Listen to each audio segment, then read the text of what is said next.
A gente vai ter nesta segunda-feira um seminário que chama a atenção diante de um problema que a gente vem enfrentando, que não é de hoje, a questão do Aedes aegypti, mas a chikungunya tem feito aí um estrago grande, principalmente aqui no Ceará. Qual é a ideia central desse seminário? Bom, nós estamos já há mais de um ano e estamos com um nível de infestação alto em muitos municípios. Houve um fato que atrasou muito as transições municipais. A gestão municipal é fundamental no combate ao mosquito. De setembro para dezembro houve um certo desarranjo com as transições nos municipais. Então é hora de chamar o feito à ordem. Nós estamos com 1000% de crescimento de chikungunya em Fortaleza. A grande maioria dos casos do país estão aqui. E nós precisamos combater o mosquito, porque esse mesmo mosquito já causa febre amarela, causa a zika, chikungunya, dengue e agora surge maiara, uma nova arbovirose.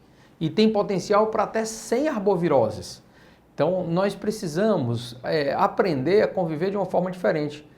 Há duas teses. Uma que se usa uma estratégia de controle do mosquito, onde o fumaceio, o larvicida é muito utilizado. E há outro enfoque, que é o enfoque de erradicação. Então, a erradicação vai logo no início, só tem 7 dias de vida o mosquito. Se for bem na estratégia inicial, não haveria infestação e não haveria doença. A gente tem visto que a Assembleia tem esse potencial e esse poder de agregar as gestões municipais, né? Seja através do deputado, que chama o prefeito, da base, enfim. O importante, qual é o papel, qual a importância da atuação das prefeituras nesse momento agora específico, diante dessa crise financeira que, imagino, deve ter dificultado muito os programas de saúde da família, enfim, a questão da atenção ali mais próxima à sociedade? Bom, é fundamental e a Assembleia é o único espaço político onde todas as forças políticas estão reunidas. Quando a Assembleia abraça um tema, quando a Assembleia abraça uma causa, quando a Assembleia se envolve com uma causa, ela está unificando todas as forças políticas. Ao se criar uma frente parlamentar como essa que eu estou presidindo, nós temos a condição de poder reunir a força política em prol da causa, mas também a condição de servir de mediador. Nem sempre as prefeituras há uma tensão, ela tem também reclamação sobre o governo estadual, sobre o governo federal, né? Nós temos a própria sociedade que está muitas vezes esperando que o governo resolva a situação e assim, quem assume a frente parlamentar, como é o meu caso, assume uma posição também de magistrado. Seria fácil para mim estar acusando as falhas do governo, os defeitos do governo, mas também tem uma parte que deve ser assumida pela sociedade, que muitas vezes ela não está assumindo, né? Então essa mediação de fato é algo novo. Sempre se espera que um deputado faça as leis ou que dê apoio às suas bases políticas. Nunca se espera que ele seja um mediador, que ele seja um articulador de todas as forças sociais, inclusive a política, em prol de uma causa. Eu tenho exercitado isso, né? Como deputado, eu estou hoje presidindo 3 frentes. Estou presidindo a frente de combate ao mosquito, Aedes aegypti, estou presidindo a frente do São Francisco, de acompanhamento do São Francisco, e acabei de ser eleito presidente da Comissão de Desenvolvimento Regional e Recursos Hídricos. Deputado, essas frentes, né, que o senhor está presidindo, a impressão que a gente tem é que elas estão conseguindo tirar o debate simplesmente ali do discurso, né, que muitas vezes é o que a gente vê no plenário, um discurso, uma defesa, uma crítica, mas elas estão conseguindo fazer com que isso tenha algum efeito prático. No caso da frente contra o Aedes aegypti, a gente vê, tem até um projeto piloto que vem sendo estimulado. Imagino que não deve ser uma tarefa muito fácil, né, fazer com que um discurso se torne prática e vá ali para a vida das pessoas, para o dia a dia, com esse impacto positivo. Qual a estratégia o senhor tem utilizado para poder mobilizar essas ações? Muitas pessoas, eu estou feliz com isso, porque muitas pessoas diziam que eu sou um homem do executivo, um homem de resultados, né? Fui secretário de Estado há 8 anos e eu não teria nem paciência para ficar na Assembleia, porque não viria os resultados. Mas exatamente porque eu sou um homem de resultados, eu tenho buscado esses resultados a todo custo, dialogando, conversando muito, convencendo, conquistando as pessoas e buscando soluções objetivas. Quando eu vi a situação do Aedes aegypti saindo do controle em vários municípios, e aí eu procurei saber se havia solução. Quando vi que havia, né, eu me interessei em presidir essa comissão. Vimos o exemplo de Pedra Branca, de Cedro, de Jaguaribe, que resolveram por caminhos diferentes, mas resolveram o problema.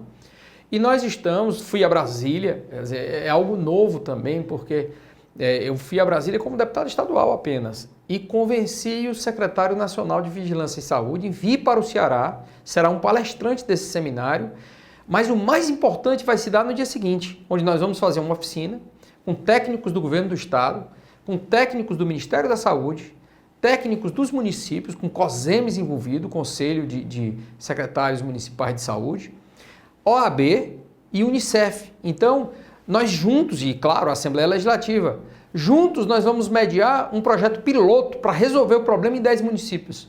Se nós resolvermos em 10 municípios, nós haveremos de resolver no restante, né? Então, essa experiência é uma experiência nova, eu diria até para a própria Assembleia, é uma inovação. Eu gosto sempre de inovar, né? Deputada, saindo um pouquinho aqui da chikungunya, indo para a transposição do São Francisco.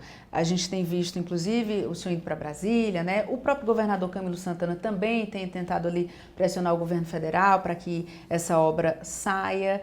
Mas tem muitos anos que a gente vem acompanhando, é quase que uma novela, né? E sempre com notícias boas ditas por alguns políticos, mas na prática a gente vê realmente a lentidão, está quase acontecendo e não acontece. O senhor acha que de fato vai acontecer, vai ser finalizado agora em 2017? Tenho dúvida que ainda possa acontecer em 2017, mas com 2018 com certeza. 2017 tem muitos fatores que estão gerando dúvida em todos nós. O próprio Ministério chegou a anunciar que a data não seria mais setembro de 2017, seria maio de 2018. Como houve uma reação política, então o Ministério recuou. Eu estive no Ministério, os técnicos me disseram que o cenário mais otimista é para novembro. Mas a gente sabe que a burocracia, né, toda a estrutura e tudo pode haver um atraso. Mais prudente é esperar para 2018. E acho que sai, porque não tem sentido gastar mais de 10 bilhões de reais numa obra e ela não via funcionar. Eu acho que ela virá. Mas o problema é que ela não resolverá o problema. Eu estou hoje presidindo à frente do São Francisco, porque depois de investir 10 bilhões nós queremos um benefício. Mas acho que imediatamente, concluída essa etapa da obra, nós temos que tratar sobre três questões. Primeiro que nós vamos perder 50% da água que virá do São Francisco porque o canal não está pronto. Então temos que concluir esse canal. Segundo, nós precisamos ter a gestão definida, não basta a infraestrutura hídrica, isso não está definido ainda. Será um ponto importante. Terceiro, nós precisamos ter uma nova política de recursos hídricos. Nós tivemos agora 30 anos de uma política que revolucionou o Ceará. Foi muito importante, mas está atrasada já. Nós precisamos de uma nova geração, considerando novas fontes hídricas, a dessalinização, o reuso, a perfuração de poços com gestão dos aquíferos, mas nós precisamos fundamentalmente trabalhar na gestão. Não dá para conviver com 42% de desperdício. Num quinto ano de seca, você com 42% de desperdício, né? E nós estamos convivendo como se isso fosse uma coisa normal. Isso é diretamente na CAGES? Isso é diretamente na CAGES. A CAGES já chegou a ter 28% de desperdício apenas. Ela foi piorando ao longo do tempo. A empresa, aliás, há muitos anos que não dava prejuízo. Deu prejuízo 2 anos seguidos. Então existe um problema de gestão e existe falta de investimento, né? Nós precisamos, essa é uma área de saneamento, nós não crescemos. Então nós precisamos ter um novo cenário. O Ceará está precisando de um novo momento, está precisando de um novo choque. O governo das mudanças deu um choque fantástico em várias áreas. Deu um choque na fisiologia, no fisiologismo político. A infraestrutura não se compara, a infraestrutura energética, infraestrutura hídrica, toda a infraestrutura que o Ceará precisava para se desenvolver, porto, aeroporto, né? Tudo foi feito. Depois nós tínhamos que investir em gente. Nós tínhamos 50% das crianças fora da sala de aula. Elas foram para a sala de aula. Agora o desafio é outro, gestão. E nós precisamos, a economia do Ceará precisa ser modernizada. A inovação, o governo faz de conta, cara de paisagem para a inovação. É como se não existisse, como se nós não tivéssemos que estar inseridos na economia mundial. Inseridos na economia mundial, nós temos mais chance de crescer a nossa participação na economia nacional. Assim aconteceu, eu vi com os meus próprios olhos a agricultura irrigada do Ceará. Nós éramos desprezíveis na participação do Brasil. Na hora que nós focamos em ter uma participação internacional, na produtividade, na qualidade, o Brasil abriu um espaço para nós. Esses passos recentes agora, como por exemplo a concessão do aeroporto de Fortaleza, que é uma empresa estrangeira, o governador Camilo Santana teve recentemente lá na Holanda, fez a concessão do porto, né, assinou lá uma matéria com a concessão do porto. O prefeito de Fortaleza foi à Alemanha, ou está previsto para ir à Alemanha nesses próximos dias, para também tentar ir alguma coisa com o hub. Esses passos vão mais ou menos nessa iniciativa que o senhor está pensando? Vão, mas não é suficiente, porque estão indo por razões diferentes. Estão indo por colapso de caixa, porque o Estado perdeu a capacidade de investir. Se houvesse recurso, eles não fariam nada disso. Eles fariam com recurso público. A economia precisa ter uma inserção internacional. Nós precisamos desenvolver e apostar em jovens que possam ser inseridos na economia internacional. Não ter o aeroporto, porque não havia recurso, é claro que é muito bom. Mas o Estado não está agora fazendo concessão do aquário porque ele acreditou que fosse o melhor para o Estado. Ele praticamente fez aquilo que um administrador jamais deve fazer. Parar uma obra, virar um elefante branco ao meio do caminho porque faltou recurso. Se não tivesse faltado recurso, não estava se falando em nada disso. E o conceito é diferente. Quando você já raciocina, por exemplo, o Beach Park é muito claro. Você fomentar um empreendimento como o Beach Park, depois não depende de nada do Estado, né? Então é uma atividade subsidiária para a economia funcionar, porque não é atividade essencial para o Estado. Você, por outro lado, uma visão estatizante, como o governo do Ceará teve ao longo dos últimos 10 anos. Ele imagina ter um aquário que vai ser gerenciado pelo Estado, que vai ser dirigido pelo Estado, pensado pelo Estado, correndo um risco enorme de um novo gestor, de uma outra corrente política, deixar parado toda aquela infraestrutura. Como nós vemos hoje, o Dragão do Mar maltratado, um equipamento reconhecido, consolidado, mas ele não é bem tratado como poderia ser. Por quê? Talvez porque não tenha sido cria dos governantes atuais. Então essa descontinuidade governamental é um grande desafio para um Estado pobre como o nosso. Falando um pouquinho sobre um movimento que vem acontecendo aqui, a gente está observando, ainda meio que sem saber exatamente o que é que vai acontecer, eu tenho as minhas apostas, mas a gente vê aliados dos ex-ministros Cid e Ciro Gomes, ex-governadores, se aproximando do ex-senador do senador Tasso Gereissati, ex-aliado, né? Tava todo mundo ali no mesmo grupo, houve aquela ruptura, né? Cid e Ciro ficaram de um lado, Tasso do outro lado, Eunício se chega ali mais ao Tasso, e agora a gente observa claramente o governador Camilo Santana, o prefeito Roberto Cláudio, nessa rota aí de encontros com o senador Tasso Gereissati.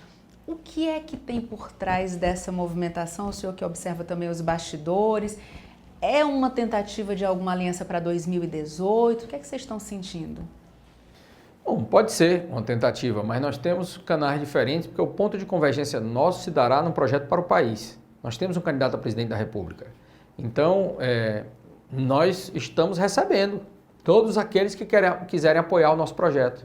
E, de certa forma, há uma rendição ao modelo de governar do PSDB. Né? Nós vemos as evidências, nós vemos o reconhecimento, porque deu errado. Muito daquilo que se planejou com a visão própria. E nós vemos um grupo político no Ceará que fez uma aposta errada. Fez uma aposta num modelo de desenvolvimento equivocado. Fez uma aposta num grupo político que não respeitou valores na política, que não respeitou princípios, acabou endossando um grande desastre para o país. E houve uma redução da força política, porque apostaram numa força errada, numa força equivocada. Eu acho que eles pensavam que eram donos do país. E como o grupo político dos Ferreira Gomes são reconhecidos, gostam muito do poder, vendo toda aquela aprovação política, eles se aliaram com toda a sua energia. E houve uma mudança. O Brasil mudou. Eu nunca pude imaginar que um presidente, uma presidenta, como se diz, o presidente da República, com um nível de aprovação de 85% desperdiçasse tanta força política. Não fez as reformas que precisariam ser feitas. O dito discurso que era a favor dos pobres, na verdade, jogou na rua milhões de desempregados. Dizer que tirou da pobreza porque a pessoa deixou de ganhar R$ 75 e passou a ganhar R$ 85 e o corte para ser considerado miserável é R$ 77. Quer dizer, quem ganha R$ 76 é miserável. quem ganha R$ 78 deixou a miséria. Isso não é verdadeiro, isso não se sustenta no tempo, né?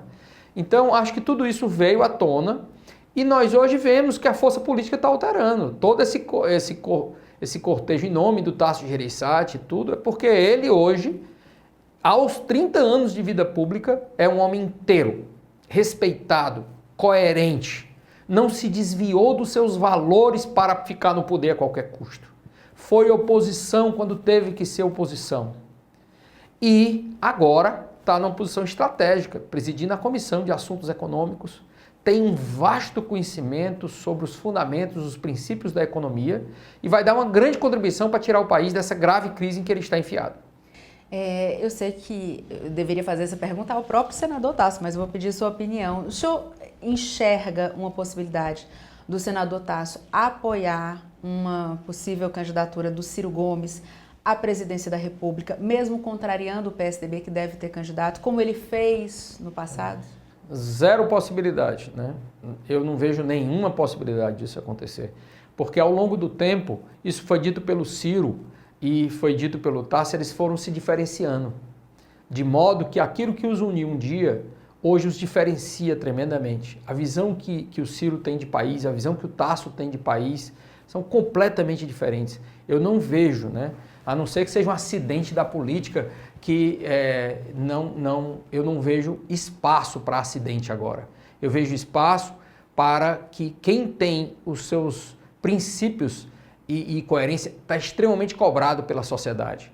Não tem sentido um tipo de aliança com quem demonstrou que tem uma visão completamente diferente de sociedade e de governo. Então o Brasil viveu, depois da abertura da economia, um processo democrático riquíssimo, onde ficou evidente de que aquilo que se dizia numa oposição até certo ponto forte e credenciada, como foi o PT, se descredenciou completamente, porque não conseguiu implantar nada do que falava, não conseguiu demonstrar aquilo que faria. No primeiro momento até acertou, porque o Lula foi de uma genialidade impressionante. Ele abandonou a ideologia para manter a essência do que vinha funcionando na economia. Fez isso no seu primeiro governo. Depois, já fez menos no seu segundo governo. E quando a presidente Dilma assumiu, aí mudou completamente. Mudou toda a visão sobre a economia, mudou toda a visão sobre sociedade e deu no que deu. Um grande desastre. Para a gente finalizar, deputado, eu quero a sua avaliação agora sobre esses recentes episódios, Lava Jato, já chegando ali em alguns senadores, inclusive citando, né, delações citariam, porque ainda a gente não tem confirmação ainda, mas jornais já falam que citariam o senador Início Oliveira. Enfim, o Brasil vai conseguir sair dessa crise política ou ainda está longe disso? Acho que vai depender de uma reforma política que possa acontecer. Da forma que está, inviabiliza praticamente as pessoas de bem participarem. A lógica política, ela aceita qualquer pessoa participar, bem intencionada ou mal intencionada. Essa questão do foro privilegiado é uma questão importante que está se discutindo. Nós sabemos que muitos criminosos querem se tornar deputados federais para ficarem imunes. Isso não faz sentido. É preciso ter uma ruptura com isso. Os partidos políticos estão, assim, por dizer, mortos. Se não houver uma reforma política que possa valorizar os partidos e que a liga entre as pessoas que estejam num partido não é a sede de poder, mas um projeto que possa se viabilizar para o país, tudo vai mudar. 40 partidos, praticamente, ainda com 23 para serem abertos. Então, essa mudança não partirá do meio político, ela não partirá dos políticos, ela partirá da sociedade. Tudo o que está acontecendo no país foi a sociedade que provocou. Se a sociedade não desistir, se continuar insistindo para que o Brasil mude, nós teremos uma grande mudança. E quem tiver o preço a pagar, que pague.